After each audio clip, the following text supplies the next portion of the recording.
నమస్తే, welcome to NH TV ప్రత్యేక చర్చకు స్వాగతం. మనందరికీ తెలుసు, ప్రయాగరాజ్లో మహాకుంభమేళా జరుగుతోంది. జనవరి 13 నుంచి ఫిబ్రవరి 25 వరకు కూడా ఈ కుంభమేళా జరుగుతోంది. ప్రపంచంలోనే అతిపెద్ద ఆధ్యాత్మిక వేడుక ఇది. ఇప్పటికే ఆ రాష్ట్ర ప్రభుత్వం చెబుతున్నటువంటిది 10 కోట్ల మంది భక్తులు పుణ్యస్నానాలు ఆచరించారు. ఇంకా ఈ పూర్తయ్యేసరికి 45 రోజుల్లో ఒక 30 నుంచి 40 కోట్ల మంది భక్తులు ఈ పుణ్యస్నానాలు చేసేటువంటి అవకాశం ఉంది అని చెప్తున్నారు. అయితే ఈ మహాకుంభమేళా చాలామంది అంటున్నటువంటిది 144 సంవత్సరాలకు ఒకసారి జరుగుతుందని చెప్తున్నారు. ఎందుకు ఇన్ని లక్షల మంది, కోట్ల మంది భక్తులు ఇక్కడికి తరలి వస్తూ ఉంటారు? ఈ విశిష్టత ఏంటి? మహాకుంభమేళా విశిష్టత ఏంటి? ఇక్కడికి చాలామంది నాగసాధువులు, అఘోరాలు కూడా వస్తూ ఉంటారని చెబుతూ ఉంటారు. ఎక్కడి నుంచి వస్తారు, మళ్ళీ ఇది పూర్తయిన తర్వాత ఎక్కడికి వెళ్తారు? ఇలాంటి విషయాల గురించి చాలా రకాల వీడియోలు వస్తున్నాయి. కానీ ఇవాళ మనం చూడబోయేటువంటి వీడియోలో మనలో చాలామందికి తెలియని విషయాల్ని తెలుసుకునేటువంటి ప్రయత్నం చేద్దాం. నాతో జాయిన్ అవుతున్నారు ఆర్ష విద్యా తపస్వి బంగారయ్య శర్మ గారు, ప్రముఖ ఆధ్యాత్మికవేత్త. శర్మ గారు నమస్తే. వాసుదేవ నమస్కారం అండి. నమస్తే నమస్తే. సో మహాకుంభమేళా జరుగుతోంది. రోజుకి లక్షల సంఖ్యలో భక్తులు వస్తూ ఉన్నారు. ఇది నిజమేనా శర్మ గారు? అంటే అర్ధ కుంభమేళా అంటున్నారు, పూర్ణ కుంభమేళా అంటున్నారు, ఇదేమో మహాకుంభమేళా అని చెప్తున్నారు. ఈ 144 ఏళ్ళు అనేది కరెక్టేనా? ఎందుకంటే భిన్నమైనటువంటి అభిప్రాయాలు వినిపిస్తున్నాయి. మనకి మొట్టమొదట 4 రకాలుగా కుంభమేళాలు ఉంటాయి. ఒకటి కుంభమేళా, ప్రతి సంవత్సరంలో మాఘమాసంలో ఖచ్చితంగా కుంభమేళా ప్రయాగలో జరిగి తీరుతుంది. ప్రతి 6 సంవత్సరాలకు ఒకసారి జరిగేటటువంటి దాన్ని అర్ధ కుంభమేళా అంటారు. ఇక 12 సంవత్సరాలకు ఒక్కసారి జరిగేదాన్ని పూర్ణ కుంభమేళా అంటారు. ఆ పైన మనకి 12 144 సంవత్సరాలైతే మహాకుంభమేళా అంటారు. ఎందుకు దీన్ని ఇట్లా అంటారు అంటే, మనకి టెలిస్కోప్ కనుక్కుంది 1600 చిల్లర్లో గెలీలియో టెలిస్కోప్ కనుక్కున్నాడు. మనకి light expansion, light propagation theories కానీ, ఆటమ్ డివిజిబుల్ థియరీస్ కానీ, ఇవన్నీ కూడా హార్డ్లీ 1920 సెంచరీస్లో డెవలప్ అయినటువంటి నాలెడ్జ్. కానీ ఇది ఏది కనుక్కోకముందే కొన్ని వేల సంవత్సరాలు, లక్షల సంవత్సరాల నుంచి ఈ సనాతనమైనటువంటి వైదిక ధర్మములో బృహస్పతి సూర్యుడి చుట్టూ ప్రదక్షిణం పూర్తి చేయడానికి ఒక ప్రదక్షిణం 12 సంవత్సరాలు తీసుకుంటాడు. ఆయన 12 సంవత్సరాలు పూర్తి చేయడాన్ని ఒక పుష్కరము అంటాం. దాని పేరే పుష్కరం. కాబట్టి సంవత్సరానికి మనకి ఒక రాశి నుంచి ఇంకో రాశిలోకి వెళ్తారు బృహస్పతి. రాశి మారినప్పుడు వచ్చేదాన్నేమో కుంభమేళా అంటారు. 6 రాసులు, మేషము, వృషభం, మిథునం, కర్కాటకం, సింహం, కన్య, ఇలా ఒక 6 రాసులు దాటారనుకోండి. ఆ 6 రాసులు దాటితే అర్ధ కుంభమేళా. 12 రాసులు ఆయన ఒక్కసారి పూర్తి చేస్తే ఒక ప్రదక్షిణమైనట్టు. దీనిని పూర్ణ కుంభమేళా అంటారు. ఇలాంటి ప్రదక్షిణాలు 12 సూర్యుడి చుట్టూ చేస్తే, ఎందుకు సూర్యుడికి 12 అనే సంఖ్యతో అనుబంధం. 12 ఆదిత్యులు అంటాం. సూర్య నమస్కారాలు 12. కాబట్టి 12 సార్లు చేస్తే ఒక సూర్య నమస్కారం పూర్తవుతుంది. బృహస్పతి ఒక సూర్య నమస్కారం పూర్తి చేసుకోవాలి అంటే 12 సార్లు సూర్యనారాయణమూర్తి చుట్టూ తిరగాలి. కాబట్టి దీన్ని మహాకుంభమేళా అంటారు. అంటే ఆ స్వామి 12 ప్రదక్షిణాలు పూర్తి చేస్తున్నారు. ఇక ఆ లెక్కలో ఇది మహాకుంభమేళా అని, ఇది కాదని 2 వాదనలు రావచ్చు. ప్రతి పూర్ణ కుంభమేళాని మహాకుంభమేళా అని చేసుకున్నందువల్ల వచ్చిన నష్టం ఏం లేదు, కొంచెం కొలతల్లో. కానీ రమారమి ఇదే మహాకుంభమేళా అని అనుకోవచ్చు. ఒకటి. కాబట్టి ఈ కుంభమేళా అనేటటువంటిది చాలా విశేషమైనటువంటి ఘట్టము. ఈ పూర్ణ కుంభమేళా కూడా ఏం తక్కువది కాదండి. కాబట్టి అంత ఫలితాన్ని ఇచ్చేది కాబట్టి కుంభమేళా ఎప్పుడైనా శ్రేష్టమైంది, మహత్తరమైంది. అయితే అంటే ఏంటి, ముక్తి లభిస్తుందా? చేసిన పాపాలన్నీ తొలగిపోతాయా? ఏంటి ఈ కుంభమేళాలో పుణ్యస్నానాలు ఆచరిస్తే సామాన్య ప్రజలందరికీ జరిగేటువంటి ఏం లభిస్తుంది? మనకి చాలా విశేషమైనటువంటి ప్రయోజనాలు ఉన్నాయండి. ఈ కుంభమేళా సంకల్పము అది మనకు తెలియపరుస్తుంది. ఆ విశేషమైనటువంటి సంకల్పం చెప్పుకొనే కుంభమేళాలో స్నానం చేయాలి. ఈ కుంభమేళా స్నానము చాలా విశేషమైన పాప పంకిలాన్ని మొత్తాన్ని దూరం చేస్తుంది. అంటే ఇది దుస్సాధ్యము అని చెప్పేటటువంటి బ్రహ్మహత్య పాతకాలు ఇలాంటి వాటిల్ని కూడా అది పూర్తిగా తీసేస్తుంది. అది తీసేయడమే కాకుండా మనల్ని అనేక విధాలైనటువంటి సంపదలు సంపన్నత్వము మనకు అనుగ్రహిస్తుంది. ఇప్పుడు మనం బ్రహ్మహత్య పాతకాలు అంటాం, చాలా ఘోరమైన పాతకాలు. ఒకళ్ళ దగ్గర నుంచి బంగారాన్ని కొట్టేయడము, లేదు సురాపానం చేయడము, బాగా మందు తాగడము, అదే విధంగా పరస్త్రీ గమనము, ఇతర స్త్రీల పట్ల దుర్భావంతో వెళ్ళి వాళ్ళని గమనం చేయటం, గురుపత్ని సంగమము, ఇలా రకరకాలైనటువంటి దోషాలు మనందరికీ కూడా చెప్పబడి ఉన్నాయి. ఈ దోషాలన్నిటి నుంచి దూరం చేయగలిగేటటువంటి శక్తి ఒక్క కుంభమేళాకి మాత్రమే ఉంది. కారణము ఇందులో అమృతపు చుక్కబడ్డది. ఏ ఏ పాపాలు మనకి శరీరం లోపల ఉండేటువంటి డిఎన్ఏలోకి వెళ్తాయో ఆ డిఎన్ఏలో వాటర్ దాని యొక్క మెమరీతో ఈ అమృతత్వంతో లోపల ఉండేటటువంటి పాప పంకిలాన్ని మొత్తాన్ని తీసేస్తుంది. Water has memory. ఇది చాలా ఇంపార్టెంట్ పాయింట్. అందుకనే మీరు ఫలానా ఊరు వెళ్తే నాకు కాస్త జలుబు చేసింది, లేదు ఫలానా ఊర్లో నీళ్లు ఈ విధంగా పనిచేసినాయి, ఇంకో ఊరు వెళ్ళినప్పుడు ఇలా ఉంది, ఇక్కడ చాలా ఇదిగా ఉంది అని రకరకాలుగా చెప్పుకుంటూ ఉంటాం. మన బాడీలో 70% వాటర్ సెల్స్ తోటి ఉంటుంది, నిండి ఉంటుంది. సో ఈ వాటర్ లోపల ఉండేటువంటి మెమరీ, మన శరీరంలో ఉండేటటువంటి సెల్ మెమరీ, ఈ రెండు ఒకసారి ఇంటరాక్ట్ అయి అన్నెసెసరీ బగ్స్, మనం చేసినటువంటి పాపాలు ఏవేవైతే బ్లాకేజెస్ ఉన్నాయో వాటన్నిటినీ కూడా తీసేస్తాయి, డీబగ్ చేసేస్తాయి. యాంటీ వైరస్ లాగా పనిచేస్తూ ఉంటుంది. కాబట్టి వాటర్ ని శుద్ధం చేయడం అనేది బృహస్పతి చేతిలో ఉంటుంది ప్రధానంగా. అందుకని ఈ బృహస్పతి అనేటటువంటి ఆయన్ని మనం ప్రధానంగా చేసుకొని అనేక రకాలైనటువంటి పాపాలన్నింటినీ కూడా మనం తీసేయగలుగుతాము ఈ ఒక్క స్నానంతోటి.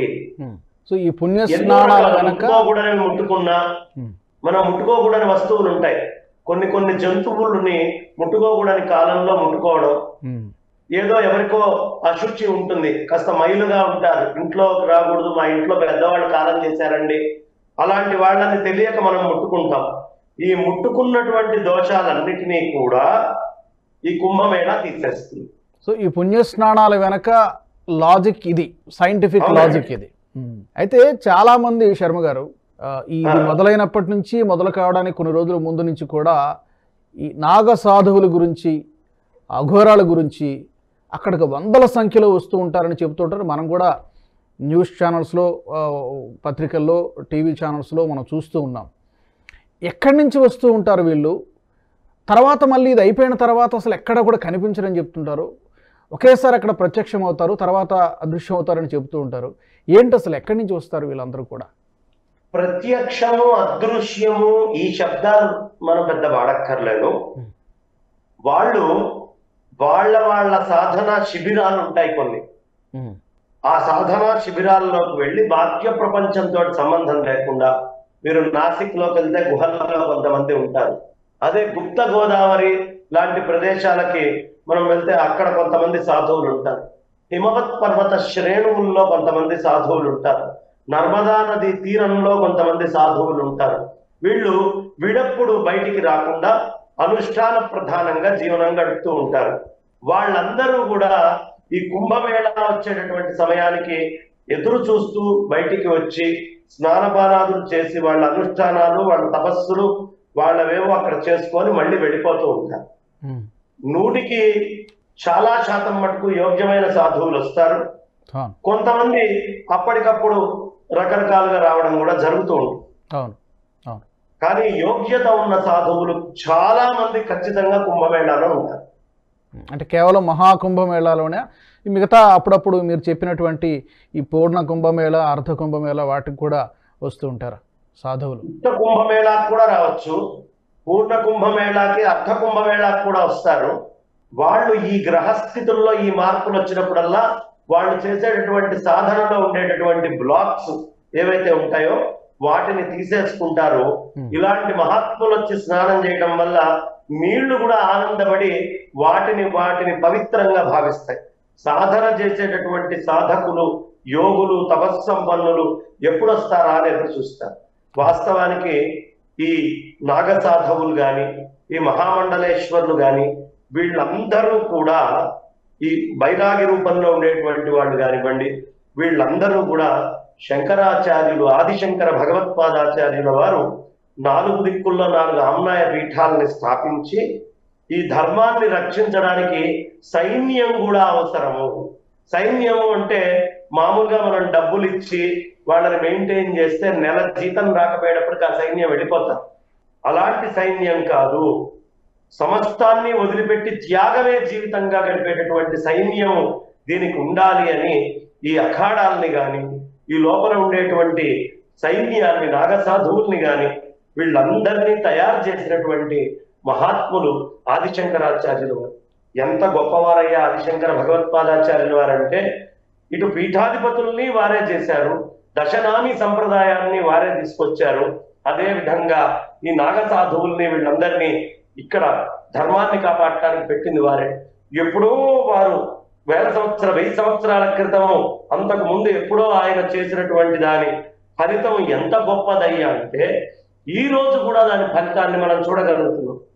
1857లో సిపాయి రివోల్ట్ వచ్చినప్పుడు ఈ నాగా సాధువులే అందరూ బయటికి వచ్చి దాడి చేస్తే బ్రిటిష్ ప్రభుత్వం అతలాకుతలం అయిపోయింది, అల్లాడిపోయింది 1857 రివోల్ట్ కి. అంటే శంకరాచార్యుల వారు ఆనాడు తలపెట్టినటువంటి సేన స్వాతంత్ర్య ఉద్యమంలో పనిచేస్తోంది. ఈ రోజు కూడా ప్రపంచంలో ఈ ప్రయాగ మహాత్మ్యాన్ని, ఈ అద్భుతమైనటువంటి ఈ కుంభమేళా స్నానాదుల్ని, వీటన్నిటి యొక్క స్థాయిని ఇట్లా ఉంచి ఇన్ని కోట్ల మంది రావడంలో ఆదిశంకర భగవత్పాదాచార్యుల వారి పాత్ర, శంకరాచార్యుల వారి పాత్ర చాలా విశేషమైనటువంటిది. చాలా మంది చెబుతూ ఉంటారు వాళ్ళ సాధన చాలా కఠినంగా ఉంటుంది, ఒక 12 సంవత్సరాలు సాధన చేస్తేనే కానీ ఒక్కొక్క లెవెల్ దాటుకుంటూ వెళ్ళరని చెబుతూ ఉంటారు. దాని గురించి ఏమైనా చెప్పగలుగుతారా? ఇది ఎలా ఉంటుందంటే అండి, మనకి ఏదైనా ఒక విషయాన్ని సాధన చేసేటప్పుడు ఎంత ముద్దుకైనా సిద్ధించడానికి 12 సంవత్సరాల సమయం గనక తదేకంగా పనిచేస్తే ఒక విషయం మీద చిత్తశుద్ధితోటి 12 సంవత్సరాలు ఖచ్చితంగా అది సిద్ధించి తీరుతుంది. సాధన అంటే జ్ఞానానికి సంబంధించింది, శరీరంలో ఉండే క్రియకి సంబంధించింది, ఈ బాడీ లోపల ఉండే మెమరీకి సంబంధించింది. ఇది మొత్తము కూడా 12 ఏళ్లలో ఖచ్చితంగా, అంటే బృహస్పతి 12 ప్రదక్షిణాలు చేసేటప్పటికి మన బాడీలో బృహస్పతే మేధకి గుర్తు, ఈ శరీరం లోపల ఈ జ్ఞానానికి మేధకి.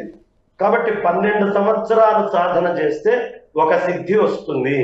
బాగా మేధావైనటువంటి వాడికి 1 సంవత్సరంలోనే అది సిద్ధించవచ్చు, 6 నెలల్లోనే సిద్ధించవచ్చు. కానీ ఎంతటి ముద్దుకైనా 12 ఏళ్లకు సిద్ధిస్తుంది. కాబట్టి వాళ్ళు కూర్చొని తదేకమైనటువంటి సాధన చేసి 12 ఏళ్లలో వాళ్ళు ఎన్ని సిద్ధులు పొందారో ఆ సిద్ధులన్నింటినీ తీసుకొచ్చి ఒక్కసారి పవిత్రీకృతం చేస్తారు ఈ మహాకుంభమేళాలో. అందుకని చాలా కఠినం వాళ్ళు చేసేటటువంటిది. కొంతమంది సమయాచారం ప్రకారం చేస్తారు, కొంతమంది కౌలాచారం ప్రకారం చేస్తారు, కొంతమంది ఈ మద్యం ఉన్మత్తంలో ఉండి చేస్తారు, కొంతమంది శుద్ధ సాత్వికంగా ఆచరణ చేస్తారు. ఈ భేదాలు ఉంటాయి, కానీ ఏ భేదమైనా 12 ఏళ్లకు సిద్ధించి తీరుతుంది. అందుకని వాళ్ళు తదేకమైనటువంటి దీక్షతో 12 సంవత్సరాల పాటు ఒక అనుష్ఠానం, ఒక తపస్సులాగా వీళ్ళంతా సాధన చేసి ఈ సాధనని ఒక్కసారి మళ్ళీ ఏవైతే లోపల మిగిలి ఉన్నాయో ఉత్తర సాధనకి దాన్ని ఒక్కసారిగా బూస్ట్ చేసుకోవడానికి, పునరుజ్జీవం చేసుకోవడానికి ఈ 4 రకాలైనటువంటి కుంభమేళాలు.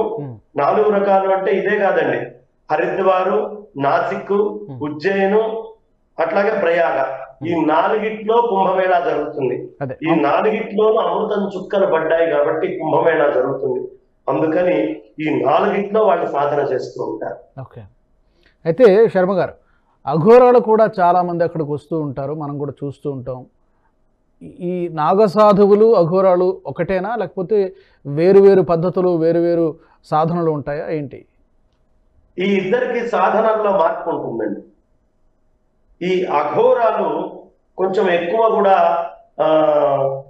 జడమైనటువంటి శరీరాన్ని కూడా చైతన్యమయమే, అంటే ఇది చచ్చిపోయింది ఇది బతికుంది అనే భేదం వాళ్ళకి రాకూడదు. చచ్చిపోయినటువంటి దాంట్లో కూడా చైతన్యాన్ని చూసి దాన్ని కూడా నాలో భాగమే, నేనెంత జడమో అది అంత జడము, ఈ శరీరం జడము అది జడము అని చూస్తారు.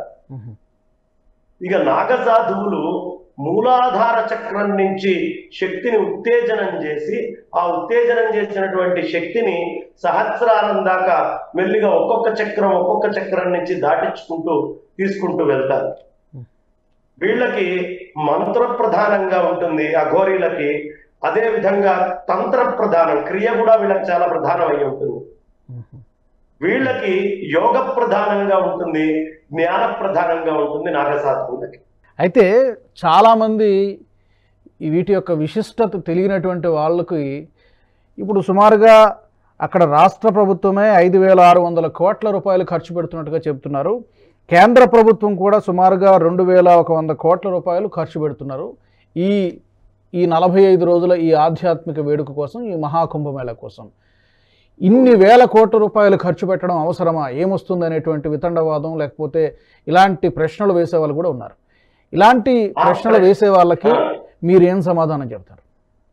ఆ ప్రశ్న వేసేవాడు ప్రశ్న వెయ్యాలి అంటే వాడికి ఓ పేపరో కలమో కాగితమో రాసేదో ఓ మైకో ఓ చిన్న వీడియోనో కెమెరానో ఏదో ఒకటి కావాలి కదా. ఆ ప్రశ్న వేయడానికి ఆ ఫోన్లో ఉన్న ఛార్జ్ని ఖర్చు పెట్టడమో, ఆ పెన్నులో ఉండేటటువంటి ఇంకుని ఖర్చు పెట్టడమో ఏదో ఒకటి చెయ్యాలి, ప్రింటింగ్ అచ్చు వేయడమో ఖర్చు పెట్టాలి కదా. వాడు తిన్నటువంటి ఆహారాన్నైనా ఖర్చు పెట్టి బయటికి మాట్లాడాలి కదా. ఆ మాట్లాడేటటువంటి ఖర్చు వృధా, ఈ ఖర్చు చాలా ఉపయోగం. ఒక దేశం ఎకానమీ ఇంత ఆపర్చునిటీ కోసం ప్రపంచ దేశాలన్నీ ఎదురు చూసి ఫెస్టివల్స్ ని క్రియేట్ చేస్తాయి. ఫెస్టివల్స్, టమాటో ఫెస్టివల్స్ స్పెయిన్ లో కానివ్వండి, అక్కడ బుల్కు ఇవన్నీ ఎందుకు పెడతారు వాళ్ళు? టమాటాలతో కొట్టుకోవడం, కోడిగుడ్లతో కొట్టుకోవడం. అదే విధంగా మీకు ప్యారిస్ అట్ సైడ్ వెళ్తే వాళ్ళు రకరకాలైనటువంటి ఫంక్షన్స్ ఇవన్నీ పెట్టి ఖర్చులు పెడుతున్నారు. దేనికి పెడుతున్నారు? జనాలందరికీ ఎక్కడ లేనటువంటి ఉత్తేజనము, ఒక యోగ్యమైనటువంటి పరిస్థితి ఇది కల్పించడానికి. ఇప్పుడు 5,000, 2,000, 7,000 కోట్ల రూపాయల ఖర్చు గురించి మాట్లాడుతున్నారు. ఇవాళ మీరు ఎయిర్లైన్స్ ఇండస్ట్రీ కానివ్వండి, ట్రాన్స్పోర్ట్ ఇండస్ట్రీ కానివ్వండి, ఫుడ్ ఇండస్ట్రీ కానివ్వండి, హాస్పిటాలిటీ ఇండస్ట్రీస్ కానివ్వండి, లేదు చిన్న కొట్లు దారులలో వెళ్ళేటటువంటి ఇక్కడి నుంచి ప్రయాణం చేసేటప్పుడు వచ్చే దారులలో కానివ్వండి, ఎకానమీ ఎప్పుడు డెవలప్ అవుతుందండి? జేబుల్లో నుంచి రూపాయి తీసి ఖర్చు పెట్టినప్పుడు అవుతుంది. ఫర్ ఎగ్జాంపుల్, అమెరికాలో రెసెషన్ వచ్చింది. రెసెషన్ వచ్చినప్పుడు అక్కడ ప్రెసిడెంట్ బాబు డబ్బులు తీసి ఖర్చు పెట్టండి అని రేడియోలో ప్రచారం చేశాడు. ఖర్చు పెట్టడం అనేది జరిగితేనే దేశం యొక్క ఎకానమీ మూవ్ అవుతుంది. ఇక్కడ సుమారు బయటికి వీళ్ళందరూ 2.5 లక్షల కోట్లు 3 లక్షల కోట్లు బయటికి నుంచి రెవెన్యూ జనరేట్ అవుతుందని మాట్లాడుతున్నారు. కానీ దగ్గర కనిపించి కనిపించకుండా 10 లక్షల నుంచి 20 లక్షల కోట్ల రూపాయల రెవెన్యూ మొత్తము మూవ్ అవుతోంది.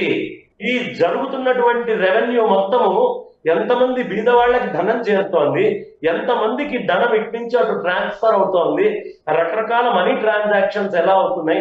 ట్రాన్సాక్షన్స్ వల్లే కదా మీకు అక్కడ ఆ దేశం యొక్క ఎకానమీ తెలిసేది, పెరిగేది. అవును అవును. ఒక క్రికెట్ మ్యాచ్ మీరు పెట్టారండి, క్రికెట్ మ్యాచ్ కి గవర్నమెంట్ పోలీసులకు ఖర్చు పెడుతోంది, మరి వచ్చేటువంటి ప్రేక్షకులకు ఏం వస్తుందండి క్రికెట్ మ్యాచ్ అని అడుగుతాడా వాడు? ఎంటర్టైన్మెంట్. దాని నుంచి వచ్చే రెవెన్యూ ఏంటి, దాని మీద నుంచి వచ్చే ఎంటర్టైన్మెంట్ ఏంటి?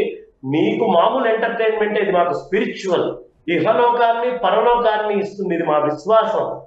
మేము ట్యాక్సులు దేనికి కడుతున్నాం? ఇండియాలో ఎక్కడి నుంచి ఎక్కడికైనా మూవ్ అవడానికి ట్యాక్సులు కడుతున్నాం. మేము కట్టేటటువంటి ట్యాక్సులు మేము అక్కడికి వెళ్తున్నప్పుడు రక్షణ కోసమే కడుతున్నాం కదా గవర్నమెంట్ కి. గవర్నమెంట్ మా రక్షణ కోసం ఖర్చు పెట్టకపోతే ఈ వంక పెట్టే వాళ్ళ కోసం ఖర్చు పెడతారా? It is the money of tax payers and all tax payers are gathering at one place. వాళ్ళని కాపాడేది, వాళ్ళకి అవసరమైన చూసేది ప్రభుత్వం యొక్క బాధ్యత. ఈ మాత్రం సివిక్ సెన్స్ లేకుండా ఉండేవాళ్ళు ప్రశ్న వేస్తారు. 2013 సంవత్సరంలో జరిగినటువంటి కుంభమేళాలోనే 12,000 కోట్ల రూపాయలు ఆదాయం వచ్చినట్టుగా మనకి ఒక అంచనా. ఇప్పుడు ఇంకా చాలా చెబుతున్నారు. ఇప్పుడు ఇందాక మీరు చెప్పినట్టుగానే మొత్తం కలుపుకుంటే దేశ విదేశాల నుంచి కూడా చాలామంది వస్తున్నారు కాబట్టి హాస్పిటాలిటీ కావచ్చు, వివిధ రూపాల్లో సుమారుగా ఒక 2 లక్షల కోట్ల వరకు కూడా ఆదాయం రావచ్చు అనేటువంటిది కొన్ని సర్వేలు, కొన్ని అంచనాలు చెబుతూ ఉన్నాయి. మేబీ ఇంకా కాస్త తక్కువ ఉండొచ్చు, కాస్త ఎక్కువ ఉండవచ్చు. కాబట్టి ఈ వాళ్ళు వేసేటువంటి ప్రశ్నే అసలు అర్థం లేనటువంటి ప్రశ్న అని మనం అనుకోవచ్చు. 100% అర్థం లేని ప్రశ్నే. కారణం ఏమిటి అంటే ఇంత మూవ్మెంట్ లో ప్రతి చోట జిఎస్టీ కదండి. ట్రాన్స్పోర్ట్, వెహికల్స్, మీకు ఎయిర్పోర్ట్స్, ఎక్కడికి వెళ్ళినా జిఎస్టీ పడుతోంది కదా.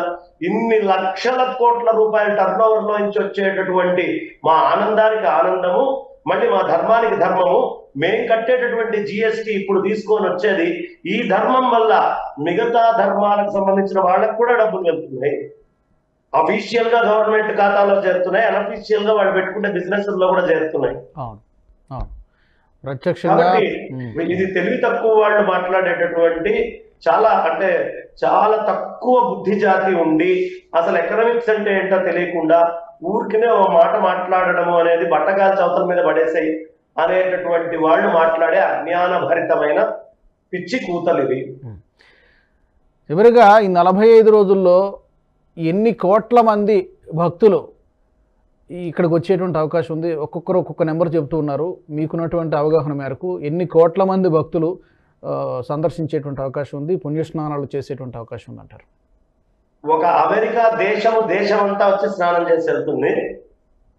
ఒక 2 పాకిస్తాన్లు కలిపితే ఎంతమంది జనమో అంతమంది జనాభా వచ్చి ఆ ఒక్క ప్రయాగరాజులో స్నానాలు చేసి వెళ్తారు.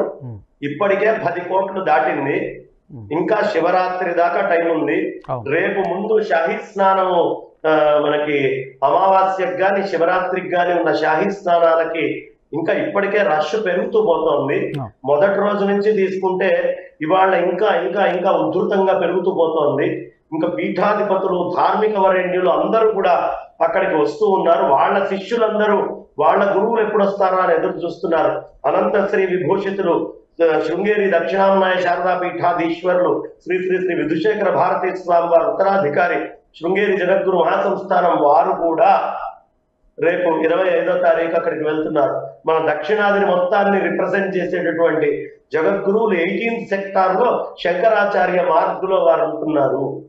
కాబట్టి అద్భుతమైనటువంటి ఈ కార్యక్రమంలో 40 కోట్లకి తక్కువ లేకుండా పూర్తి చేస్తారు.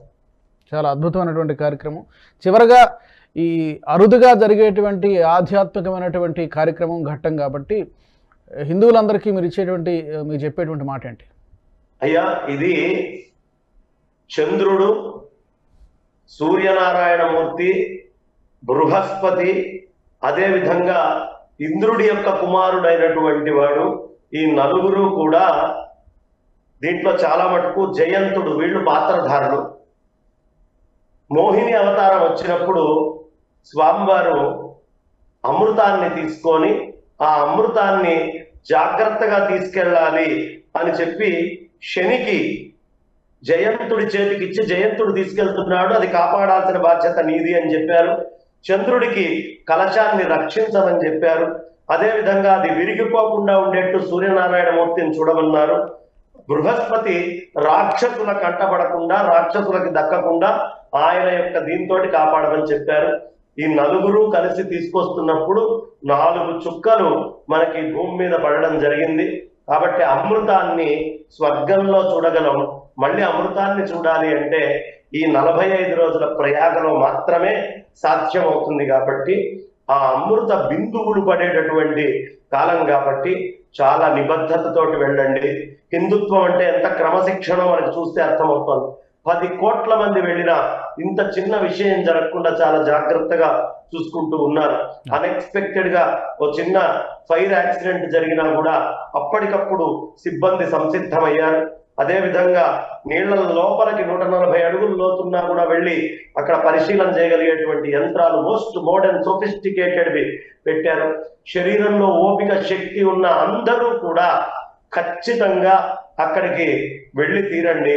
లేనటువంటి వాళ్ళు సూర్యనారాయణమూర్తిని, చంద్రుణ్ణి, బృహస్పతికి సంబంధించినటువంటి స్తోత్రము, దేవేంద్రుడికి సంబంధించినటువంటి స్తోత్రము, ఈ స్తోత్రాలని పారాయణం చేసుకుంటూ నమస్కారం గనక చేసుకుంటే ఆ నీళ్లు తీసుకొని చక్కగా చల్లుకుంటే మనము గంగే చయమునే చైవ గోదావరి సరస్వతి నర్మదా సింధు కావేరి జలేస్మిన్ సన్నిధిం కురు అని నీళ్లు తిప్పి చల్లుకున్న, కుంభము అంటే కలశము, కలశస్య ముఖే విష్ణు, కలశానికి ముఖం విష్ణువు, కంఠే రుద్ర సమాశ్రిత, కంఠము రుద్రుడు, మూలే తత్ర స్థితో బ్రహ్మ, మూల భాగం బ్రహ్మ, మధ్యే మాతృగణా స్మృత, మధ్యలో ఉండేది మాతృగణాలు, కుక్షౌతు సాగరా సర్వే, మధ్యలో ఉండే నీళ్ళన్నీ అన్ని సాగరాలు, సప్తద్వీప వసుంధర, 7 ద్వీపాలతోటి కూడినటువంటి వసుంధర భూమి కూడా లోపల ఉంది, సప్తద్వీప వసుంధర.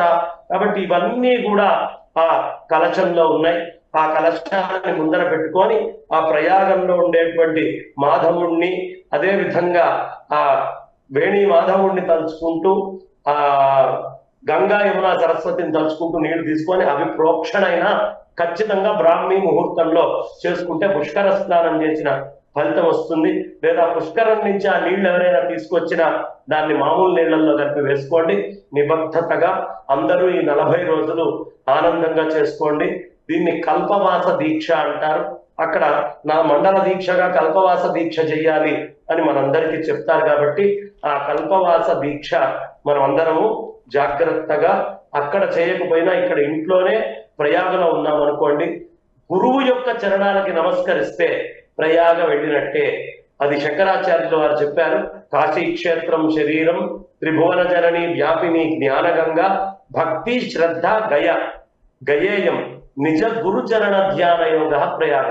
నిజమైనటువంటి బ్రహ్మజ్ఞానం చెప్పేటువంటి గురువు యొక్క పాదాలకి నమస్కరించుకోండి, ఆ బృహస్పతికి నమస్కరించుకోండి, గురు దత్తాత్రేయుడికి, దక్షిణామూర్తికి, శ్రీమన్నారాయణుడికి, సదాశివుడికి నమస్కారం చేసుకోండి. పుష్కరాలు కుంభమేళా స్నానం చేసిన ఫలితం ఖచ్చితంగా వచ్చి తీరుతుంది. అద్భుతమైన కార్యక్రమాన్ని నేషనలిస్ట్ హబ్ తరఫున మీరు నిజంగా ఏర్పాటు చేశారు. చాలా ధన్యవాదాలండి. బంగారాయ శర్మ గారు, మీకు ధన్యవాదాలు. చాలామంది మా ప్రేక్షకులకి, చాలామందికి తెలియనటువంటి విషయాల్ని ఈ కార్యక్రమం ద్వారా తెలియజేసినందుకు ధన్యవాదాలు. Thank you so much joining us. విన్నారు కదా, హిందూ అయిన ప్రతి ఒక్కరు కూడా, ఇంకా చెప్పాలంటే ప్రతి ఒక్కరు కూడా అవకాశం ఉన్నంత వరకు, సాధ్యమైనంత వరకు ఇప్పుడు జరుగుతున్నటువంటి ఈ కుంభమేళాలో పాల్గొంటే ఎలాంటి ముక్తి లభిస్తుందో అనేది బంగారాయ శర్మ గారి మాటల్లో మనం విన్నాం. మరి ఈ అంశానికి సంబంధించి మీ అభిప్రాయాలను కూడా తప్పకుండా కామెంట్ రూపంలో తెలియచేయండి. ఈ వీడియో మీకు నచ్చినట్టయితే లైక్ చేయండి, షేర్ చేయండి, బెల్ బటన్పై క్లిక్ చేయండి. ఇంతవరకు NHTV గ్రూప్ ఆఫ్ ఛానల్స్ని సబ్స్క్రైబ్ చేసుకోని వాళ్ళు ఉంటే తప్పకుండా సబ్స్క్రైబ్ చేసుకోండి. జాతీయవాద జర్నలిజాన్ని ప్రోత్సహించండి. జై హింద్, జై భారత్. ఈ వీడియో మీకు నచ్చినట్టయితే లైక్ చేయండి, 10 మందికి షేర్ చేయండి. అలాగే కామెంట్ల రూపంలో మీ అభిప్రాయాలను మాతో పంచుకోండి. Nationalist hub group of channels ను సబ్స్క్రైబ్ చేసుకుని తెలుగునాట జాతీయవాద జర్నలిజాన్ని ప్రోత్సహించండి. ఈ వీడియో కింద ఉన్న బెల్ ఐకాన్ పై క్లిక్ చేయడం మర్చిపోవద్దు.